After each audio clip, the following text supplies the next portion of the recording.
আসসালামু আলাইকুম ভিউয়ার্স, নিশ্চয়ই সবাই ভালো আছেন।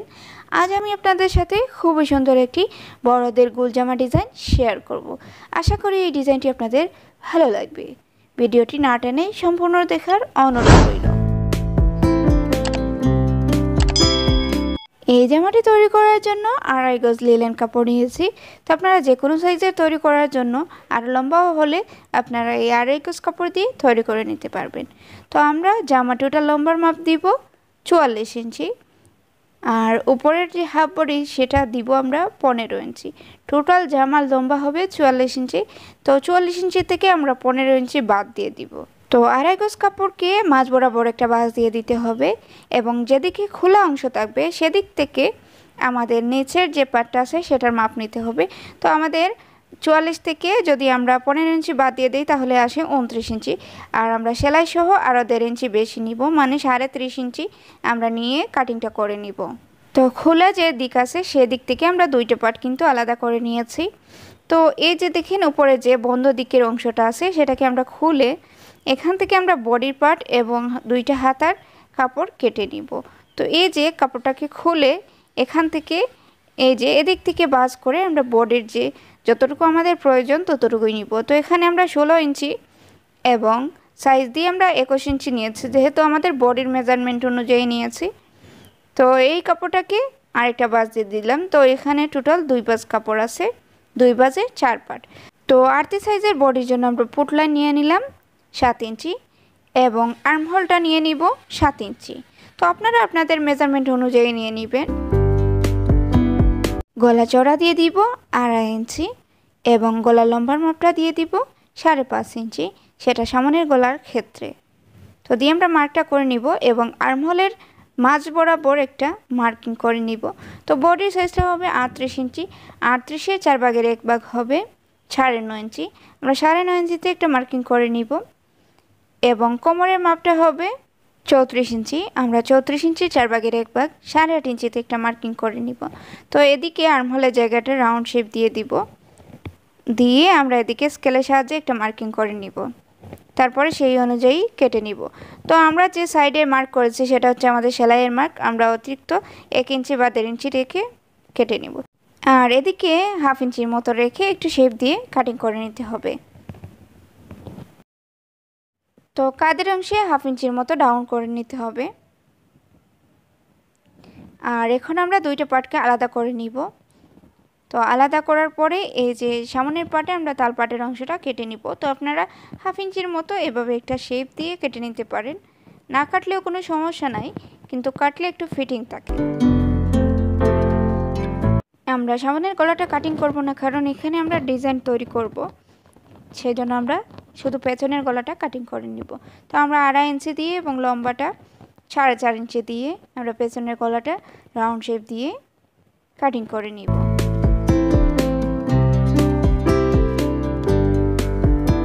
এখানে হাতার জন্য 2 ভাঁজে 4 পাট কাপড় নিয়েছি 9 ইঞ্চি সাইজের এবং লম্বা দিয়েছি 13 ইঞ্চির মতো। তো আমরা আর একটু লম্বা দিব, তো সেখানে আমরা এক্সট্রা মানে ডিজাইন করব, এজন্য এক্সট্রা নিব কাপড়, আর এখানে এতটুকু কাপড় নিলাম। তো আমরা এখানে ডাউন করে নিব 3 ইঞ্চিতে। তো 3 ইঞ্চিতে একটা মার্কিং করে নিলাম, আর বডি সাইজ অনুযায়ী আমাদের হাতাটা কাটিং করতে হবে। বডি সাইজটা হবে 9.5 ইঞ্চি, মানে 38 ইঞ্চি 4 ভাগের 1 ভাগ 9.5 ইঞ্চি, তার থেকে 1 ইঞ্চি বাদ দিয়ে কাটিং করতে হবে। তো আমাদের 8.5 ইঞ্চি, মানে 9.5 ইঞ্চি থেকে 1 ইঞ্চি বাদ দিলে 8.5 ইঞ্চি। তো আমরা এখান কর্নার থেকে আমরা 8.5 ইঞ্চিতে মার্কিং করে নিলাম, আর এখান থেকে একটা শেপ দিয়ে আমরা হাতাটা কাটিং করে নিব। আর হাতার যে মোহরাটা হবে সেটা আমরা দিব এখানে 6 ইঞ্চি। তো 6 ইঞ্চি মার্কিং করে আমরা কাটিংটা করে নিব। তো এই যে আমরা একটা মার্কিং করে নিলাম স্কেলের সাহায্যে, আর এখান থেকে আমরা রাউন্ড শেপ দিয়ে কাটিং করে নিব। আর সাইড দিয়ে অতিরিক্ত কাপড় রাখবো, কারণ মার্কিংয়ের জায়গাটা হচ্ছে আমাদের সেলাইয়ের জায়গা। তো এই যে আমরা কাটিং করে নিলাম। এখন হচ্ছে আমরা দুইটা পার্টকে একসাথে খুলে নিব, নিয়ে আমরা তালপাটের অংশটা কেটে নিব। আপনি যদি আমাদের ইউটিউব চ্যানেলে নতুন হয়ে থাকেন তাহলে আমাদের চ্যানেলটি সাবস্ক্রাইব করে পাশে থাকা বেল বাটনটি অল করে রাখবেন, যাতে করে আমাদের পরবর্তী ভিডিওটি সবার আগে আপনি পেতে পারেন। তো আমরা হাতার এক্সট্রা যে কাপড়টা দিব সেটা আমরা 6 ইঞ্চির মতো কাপড়টা নিয়েছি। তো এখানে আমরা ডিজাইন করব, আর এখানে দেখেন আমরা একটা পেস্টিং নিয়েছি লম্বা করে 5 ইঞ্চি সাইজের। তো তো এটা প্রথমে আমরা 9 ইঞ্চিতে একটা মার্কিং করে নিলাম এবং উপরের দিকে 4.5 ইঞ্চিতে একটা মার্কিং করে নিলাম। তো কর্নার থেকে 4.5 ইঞ্চি বরাবর এভাবে একটা শেপ মানে সোজা একটা স্কেল দিয়ে মার্কিং করে নিলাম ত্রিভুজের মতো। তো এই যে আমরা মার্কিং করে নেওয়ার পরে এভাবে স্কেলের সাহায্যে প্রত্যেকটা মার্কিং করে নিব। তো এভাবে একটা চারকোনা শেপের ডিজাইন তৈরি হয়ে যাবে। তো সম্পূর্ণ যতটুকু আমাদের নিচের মানে নিচের পাটে ঘের থাকবে ততটুকুই আমরা পেস্টিংটা নিয়েছি 5 ইঞ্চি সাইজের, এবং এভাবে যেদিকে হচ্ছে বেশি চিকচিক করে সেদিকে না আমরা এর ওপর দিকে মার্কিং করেছি, আর যেদিকে বেশি চিকচিক করে সেটা কাপড়ের সাথে বসিয়ে আমরা উল্টো দিকে এভাবে আয়রন দিয়ে প্রেস করে এটাকে লাগিয়ে নিব কাপড়ের সাথে। তো এটা গ্লুয়ের মতো লেগে থাকবে। তো এই যে এখানে আমরা এমব্রয়ডারি সুতাটা নিয়েছি, তো একটা একটা করে আমরা 4টা ববিনে সুতাটা পেঁচিয়ে নিয়েছি এবং সবগুলোকে একসাথে করে আমরা আলাদা একটা ববিনে এগুলোকে পেঁচিয়ে নিব। তো আপনারা চাইলে এখানে নর্মাল সুতাটাও ব্যবহার করতে পারবেন। তো এই যে আমরা এভাবে প্রত্যেকটাকে একসাথে করে পেঁচিয়ে নিচ্ছি। তো পেঁচানো হয়ে গেলে এই যে দেখেন এটাকে আমরা ববিন কেসের মধ্যে এই যে নাটটা আছে সেটাকে একটু ঢিলা করে নিতে হবে, এবং এটাকে এভাবে আমরা নর্মাল সুতা দিয়ে যেভাবে সেলাই করি সেভাবেই এটাকে নিতে হবে এবং সুতাটাকে তুলে নিতে হবে। তারপরে আমরা এই যে এটাকে বসিয়ে নিয়েছি নিচের পাটের সাথে। তো এটাকে আমরা এভাবে সেলাই করে যাব। তো নিচের দিকে একটা এমব্রয়ডারি ডিজাইনের মতো হয়ে যাবে। তো অনেকের প্রশ্ন ছিল যে এরকম একসাথে 5টা সুতাকে পেঁচিয়ে মানে ববিনের সাথে কি তোলা সম্ভব? আসলে সম্ভব। আপনারা যে ববিন কেসের একটা নাট দেখেছেন সেটাকে একটু ঢিলা করে নেবেন, তাহলে দেখবেন উঠে যাবে। আপনারা ট্রাই করে দেখতে পারেন। তো আপনারা এখানে আপনাদের ইচ্ছে অনুযায়ী সুতাটা নিতে পারেন। আপনারা নর্মাল সুতা দিয়েও এভাবে কয়েকটা সুতা একসাথে পেঁচিয়ে নিয়ে তারপরে এরকম এমব্রয়ডারি ডিজাইন করতে পারবেন। তো আরেকটা জিনিস আপনাদের সাথে শেয়ার করি, আমাদের যখন সুতাটা শেষ হয়ে যায় তখন আমাদের কি করতে হবে। তো এই যে দেখেন নিচের যে অংশটা আছে সেটাকে এভাবে উঠিয়ে নিতে হবে, তাহলে দেখেন এদিকে কোনো সুতা আর দেখা যাবে না।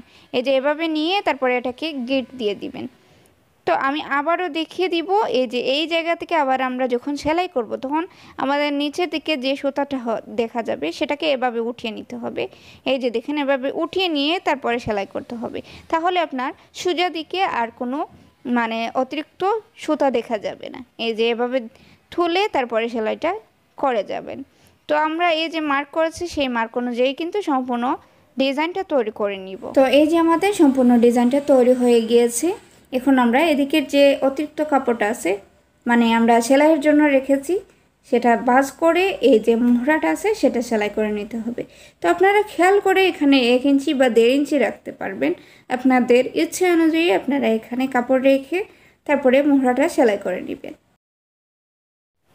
তো এই যে আমরা সেলাই করে নিয়েছি, এখন ফেব্রিক গ্লু দিয়ে আমরা স্টোন লাগিয়ে নিব। তো আমরা কর্নারে কর্নারে ফেব্রিক গ্লু লাগিয়ে নিচ্ছি, এবং তো এই যে আমরা কটন বার দিয়ে এগুলাকে লাগিয়ে নিব। তো কটন বারে আপনারা অল্প পরিমাণ পানি বা ভ্যাসলিন এগুলো ইউজ করে এরকম স্টোনগুলো তুলে লাগিয়ে নিতে পারবেন। হাতের সাহায্যে অনেক লেট হবে আর এরকম আপনার দ্রুত শেষ করে নিতে পারবেন কাজটা। তারপরে আমরা একটা ডিজাইন তৈরি করে নিচ্ছি। এই যে এভাবে আপনারা ডিজাইন দিতে পারবেন বা আপনাদের ইচ্ছা অনুযায়ী আপনারা ডিজাইন করে নিতে পারবেন। তো এভাবে আমরা একটা ডিজাইন তৈরি করে নিচ্ছি এবং সেই অনুযায়ী আমরা স্টোন লাগিয়ে নিব।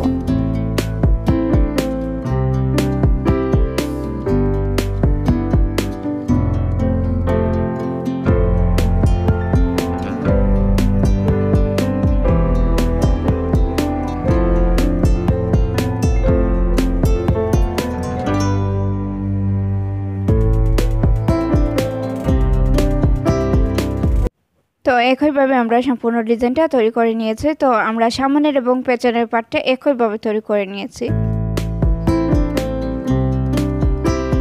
তো এই যে আমরা গলার ডিজাইনটা তৈরি করে নিয়েছি, এটার আলাদা ভিডিও আমি দিয়ে দিব। তো ডেসক্রিপশন বক্সে আপনারা লিংক পেয়ে যাবেন, আপনারা দেখে নিতে পারবেন এখানে কিভাবে আমরা গলার ডিজাইনটা তৈরি করে নিয়েছি।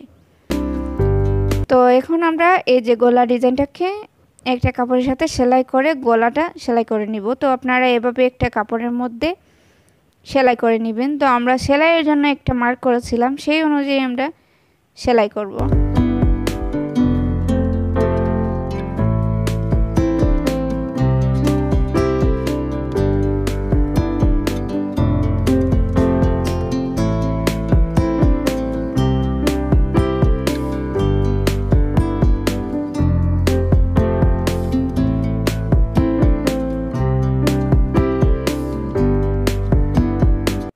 তো একটু কাপড় রেখে আমরা সাইডটা কাটিং করে নিব।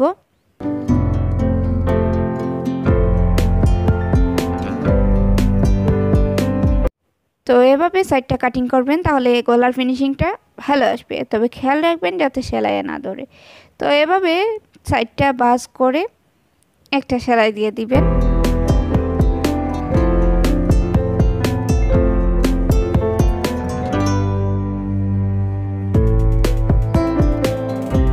তারপরে আমরা এই যে কাপড়টা লাগিয়ে নিয়েছি সেটাকে এভাবে খুলে তার উপর একটা সেলাই দিয়ে দিব। এতে গলার ফিনিশিংটা খুবই সুন্দর হবে।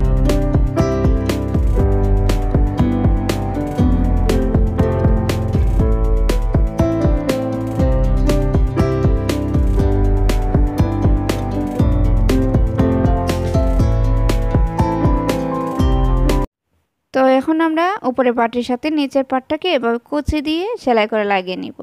তো আপনারা এভাবে কুচি দিয়ে খুবই সুন্দরভাবে লাগিয়ে নেবেন। তবে খেয়াল রাখবেন যাতে আপনার একটা কুচি বড় এবং কিংবা তো আমরা এভাবে সোজা পাশটা ভেতরের দিকে দিয়ে কুচিগুলা তৈরি করে নিব।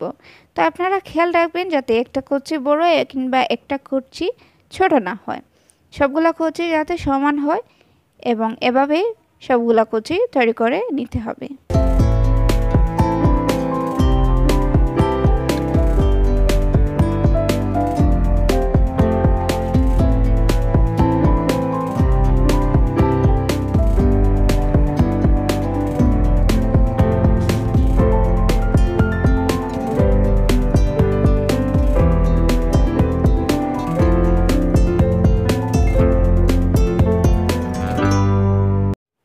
একইভাবে আমরা পেছনের পাটের কুচিগুলোও সেলাই করে লাগিয়ে নিব।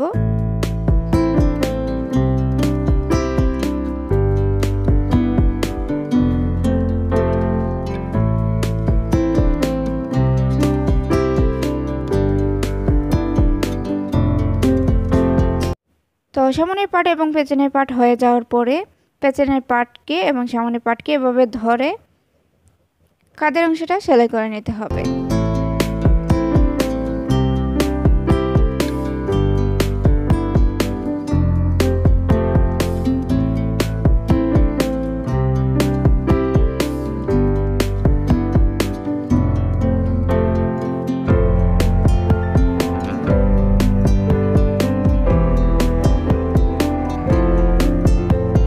তো কাঁধের অংশটা সেলাই করা হয়ে গেলে দুই সাইডে আমরা বডি সাইজ এবং কোমরের সাইজটা দিয়ে আমরা সাইডটা সেলাই করে নিব।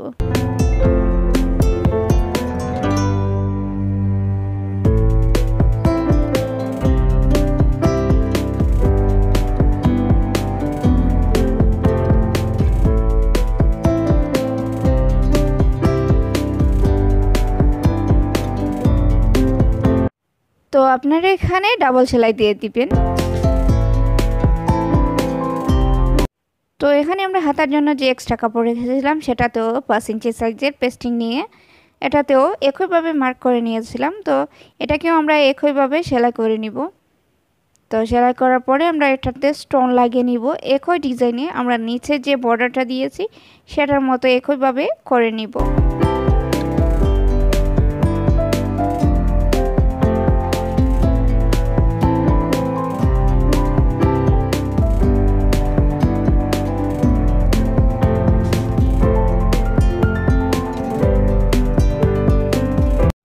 তো এই যে আমরা হাতার অংশটা রেখেছি সেটার সাথে আমরা এটাকে বসিয়ে সেলাই করে নিব। তো এই যে দেখেন এটাকে খুলে এই পাটটার সাথে সমান করে ধরে সেলাইটা করে নিব। তারপরে এটাকে খুলে এর উপরে আরেকটা সেলাই দিয়ে দিব।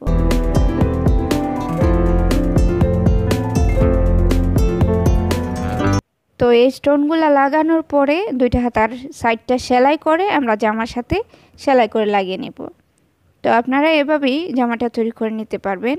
তো আপনারা যে কোনো সাইজের এই জামাটি তৈরি করে নিতে পারবেন এই কাপড় দিয়ে। তো আমাদের ডিজাইনটি অলরেডি কমপ্লিট হয়ে গিয়েছে। ডিজাইনটি আপনাদের কাছে কেমন লেগেছে তা অবশ্যই কমেন্ট বক্সে জানাবেন। আর এই ডিজাইনটি যদি আপনাদের ভালো লাগে তাহলে ফ্রেন্ডস এবং ফ্যামিলিদের সাথে শেয়ার করতে ভুলবেন না। আর আমাদের চ্যানেলটি সাবস্ক্রাইব করে আমাদের পাশে থাকবেন। সবাই ভালো থাকবেন, সুস্থ থাকবেন আর আমাদের পাশে থাকবেন।